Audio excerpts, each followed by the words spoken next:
वो दोनों बहुत गहरी दोस्त थी। वो सारा दिन एक साथ ही रहती थी। उन दोनों की दोस्ती गांव भर में मशहूर थी। वो दोनों बहुत चंचल और सुंदर भी थी। गांव का हर जवान व्यक्ति उन दोनों को हसरत भरी निगाहों से देखता था। एक दिन सुनैना के मामा गांव आते हैं और सुनैना उन्हें देखकर खुश होकर बोलती है, मामा जी, इतने सालों बाद आपको मेरी याद कैसे आ गई? याद तो आनी ही थी सुनैना। तुम्हारी मामी ने तुम्हें बुलाया है। वो तुम्हें बहुत याद कर रही है। और चिंटू का 2 दिन बाद जन्मदिन है ना, वो भी तुम्हें याद कर रहा है। मैं तुम्हें ले जाने के लिए आया हूँ। सुनैना ये सुनकर खुश हो जाती है। वो निधि से कहती है, चल निधि, तू भी हमारे साथ चल। मेरा वहाँ अकेला मन नहीं लगेगा। जरूर चलती सुनैना तेरे साथ, मन तो मेरा भी नहीं लगेगा, लेकिन घर में माँ बीमार है और वैसे भी कुछ दिनों की बात है, तो आ ही जाएगी। सुनैना अपने मामा के साथ शहर चली जाती है और निधि अकेली रह जाती है। गांव के दो बिगड़ैल युवक अशोक और रंगा निधि पर बुरी नजर रखते थे। एक दिन निधि गांव के ही तालाब के सामने बैठी हुई सुनैना को याद कर रही थी कि अचानक अशोक और रंगा की नजर अकेली बैठी निधि पर पड़ती है। अशोक रंगा से हंसते हुए कहता है, देख लो रंगा भाई, आज तुम्हारी भाभी अकेली है। यही मौका है क्यों न मैं अपने दिल की बात तुम्हारी भाभी से कह दूं। है, चुप कर फटीचर आदमी। वो मेरी भाभी नहीं, तेरी भाभी है। कभी अपनी शक्ल देखी है? आईने में फटा हुआ अंडा लगता है तू। रंगा भाई, आज इसकी दोस्त सुनैना यहाँ पर नहीं है ना, हम लोग इसीलिए झगड़ रहे हैं। अगर वो भी यहाँ होती तो हम दोनों एक एक से दोस्ती कर लेते हैं। और तुझे क्या लगता है, अगर सुनैना यहाँ होती तो क्या वो भी हमसे दोस्ती करने के लिए मान जाती? क्यों नहीं रंगा भाई, दोनों सहेलियां साथ साथ ही रहती हैं।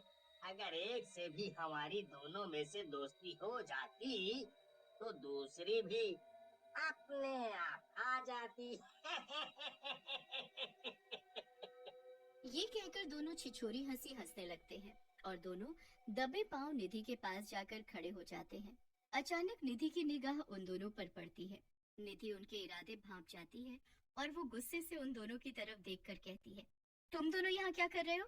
तुम यहाँ पर अकेली बैठी थी, हमने सोचा चलो तुम्हारा अकेलापन दूर कर दिया जाए, क्यों ना तुमसे दोस्ती कर ली जाए। अपनी बकवास बंद कर। मुझे ज्यादा परेशान करेगा ना तो मुखिया जी से शिकायत कर दूंगी। अभी परसों ही तो चप्पल और चिमटी से तुम दोनों गांव भर में पिटे हो, फिर भी अपनी छिछोरी हरकतों से बाज नहीं आते। चले जाओ यहाँ से। निधि की बात सुनकर अशोक और रंगा गुस्सा हो जाते हैं। अशोक गुस्से से रंगा से कहता है, रंगा भाई, ये कुछ ज्यादा बोल रही है? आज इसे अपनी भाभी बना कर ही छोड़ो। हाँ, रंगा निधि को पकड़ने के लिए बुरी नीयत से आगे बढ़ने लगता है। निधि ने उसके इरादे भांपकर जैसे ही भागने के लिए अपने कदम बढ़ाए कि उसका पैर किसी पत्थर से टकरा जाता है और उसकी वहीं मौत हो जाती है। ये क्या किया तुमने रंगा भाई? तुमने तो इसे मार दिया। अबे कैसी बात कर रहा है तू? ये तो बचने के लिए भागी थी। मैं तो बस इसे डराना चाह रहा था। मुझे क्या पता था ये मर जाएगी। अब ये सब बातें छोड़ो, एक काम जल्दी से करो, इसकी लाश तालाब में फेंक दो। कहीं गांव वालों की नजर इस पर पड़ गई तो हम दोनों के लेने के देने पड़ जाएंगे। सभी गांव वालों ने हमें इस तालाब की ओर आते हुए देखा है। हाँ, तुम सही कह रहे हो अशोक, हमें ऐसा ही करना चाहिए। इतना कहकर दोनों निधि की लाश तालाब के अंदर फेंक देते हैं। कुछ दिन बाद सुनैना गांव आती है, मगर वो निधि को मौजूद नहीं पाती। सुनैना निधि को हर जगह ढूंढती है, मगर निधि कहीं नहीं मिलती। सब गांव वाले उससे कहते हैं कि निधि कुछ दिनों से दिखाई ही नहीं दी। सुनैना निधि की माँ से भी पूछती है, माँ, क्या निधि गांव से कहीं बाहर गई हुई है क्या? मैंने हर जगह ढूंढा लेकिन वो मुझे कहीं नहीं मिली। नहीं बेटी, मैं खुद कुछ दिनों से परेशान हूँ। मुझे लगा था कि शायद वो शहर चली गई है, क्योंकि वो तेरे बगैर रह नहीं पाती थी ना।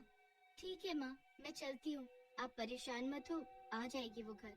उदास होकर सुनैना उसी तालाब के पास जाकर बैठ जाती है जहाँ पर निधि की मौत हुई थी। सुनैना वहाँ पर रो रो कर निधि को याद कर रही होती है। मेरी प्यारी सहेली निधि, तुम कहाँ चली गई? मैंने तुम्हें हर जगह ढूंढा, लेकिन तुम कहीं नहीं मिल रही। आखिर कहाँ हो तुम? तुम्हारे बगैर मुझे बिल्कुल भी अच्छा नहीं लग रहा।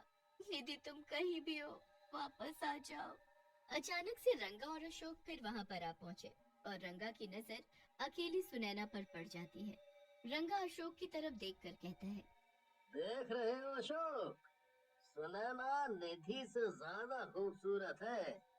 आज तो मैं उसे तेरी भाभी बना कर ही छोड़ूंगा। कहीं तुम पागल तो नहीं हो गए रंगा भाई? अभी कुछ दिन पहले ही इसकी दोस्त निधि यहीं मरी थी। हमें यहाँ से चलना चाहिए। मुझे कुछ ठीक नहीं लग रहा।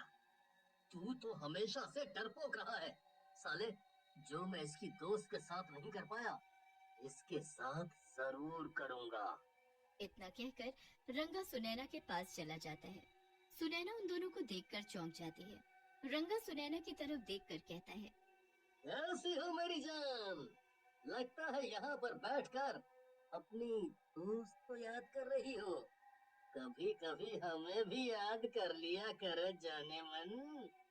रंगा ने ये बात कही ही थी कि अचानक चारों तरफ हवाएं चलने लगती हैं और तालाब के अंदर से अजीब अजीब सी डरावनी आवाजें आने लगती है। ये देखकर रंगा और अशोक बुरी तरह से घबरा जाते हैं और देखते ही देखते तालाब के अंदर से एक भयानक चुड़ैल निकलती है और रंगा और अशोक का गला पकड़ लेती है और उनकी तरफ गुस्से से कहती है, क्या बात है मेरे राजा, आज मुझे देखकर प्यार नहीं आ रहा? आज मुझे देखकर प्यार नहीं करोगे? चुड़ैल! अशोक भाई, ये कहाँ से आ गई? हाँ, मैं चुड़ैल हूँ। मैं उसी वक्त चुड़ैल बन गई थी जिस वक्त तुम दोनों ने मुझे उस तालाब के अंदर फेंक दिया था। मैं कब से तुम दोनों का यहीं पर इंतजार कर रही थी। चाहती तो मैं गांव में आकर भी तुम दोनों को मार देती, लेकिन मैं तुम्हें इसी जगह पर मारना चाहती थी। अब तुम दोनों मेरे हाथ से नहीं बचोगे। रंगा और अशोक ने चुड़ैल से बहुत मिन्नतें की, लेकिन चुड़ैल ने उन दोनों का सर धड़ से अलग कर दिया। सुनैना ये सारी वारदात बहुत गौर से देख रही थी। उसने चुड़ैल से डरते डरते कहा, मुझे मत मारो चुड़ैल जी। यहाँ पर मेरी दोस्त अकेले अक्सर बैठ जाती थी। मैं उसी की याद में यहाँ पर बैठी हुई थी। मुझे जाने दो। चुड़ैल सुनैना के करीब आ गई और उसने सुनैना से कहा, कैसी हो मेरी प्यारी सुनैना? तुम जिसे याद कर रही हो वो मैं ही हूँ। सुनैना, कुछ दिन पहले मैं भी तुम्हें इसी तालाब के किनारे बैठकर याद कर रही थी और उस वक्त इन दो हरामजादों की वजह से मेरी मौत हो गई थी और मैं चुड़ैल बन गई थी। तुम निधि हो, मेरी निधि। सुनैना उस चुड़ैल के गले लग जाती है। हाँ, मैं तुम्हारी निधि हूँ। मैं अब चुड़ैल बन गई हूँ। मैं तुम्हारा कब से इंतजार कर रही थी। तुम ही मुझे मुक्ति दिलवा सकती हो सुनैना, लेकिन कैसे? इस तालाब के अंदर मेरी लाश है, तुम उसका अंतिम संस्कार करा दो, मुझे मुक्ति मिल जाएगी। इतना कहकर चुड़ैल पानी के अंदर चली जाती है और एक कंकाल लाकर सुनैना को थमा देती है। सुनैना सारे गांव वालों को इकट्ठा करके अशोक और रंगा की सारी करतूत बताती है। गांव में से एक व्यक्ति उस चुड़ैल से कहता है, तुम्हारे साथ बहुत बुरा हुआ निधि। अगर मुझे पहले पता होता कि रंगा और अशोक इतने नीच आदमी हैं, तो मैं पहले ही जान से मार देता। तुम बिल्कुल फिक्र मत करो। तुम्हारे बाद हम तुम्हारी दोस्त का और तुम्हारी माँ का, सारे गांव वाले अपनी माँ की